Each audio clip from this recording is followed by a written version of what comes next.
காப்போத்தா உயர்தர மாணவர்களுக்கான பகுதி. மாணவர்களை உங்களுக்கு இது சம்பந்தமான முழு காணொளியும் கிடைப்பதற்காக சப்ஸ்கிரைப் செய்து கொள்ளுங்கள். பாருங்கள், மாற்றொலியனிலே சகரத்தினுடைய மாற்றொலியன். சகரம் எவ்வாறு ஒலி மாறுபாடு அடைகிறது என்று பாருங்கள். முதலிலே இரண்டு உயிர்களுக்கு இடையிலே வருவது அசல், வேசம் இப்படியான சொற்களிலே இரண்டு உயிர்களுக்கு இடையிலே வந்திருக்கிறது. அடுத்தது பாருங்கள், சனம், சோறு, சபை, இது மொழி முதலிலே இடம்பெற்றுகின்றது. இந்த வாரான சகரம் எஸ் போல உச்சரிக்கப்படுகின்றது.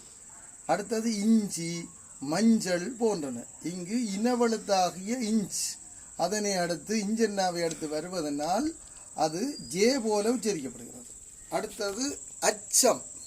அச்சம் என்பதில் சிஹெச் போல உச்சரிக்கப்படுகிறது. கட்சி இட்டன்னாவை அடுத்து வந்திருக்கிறது.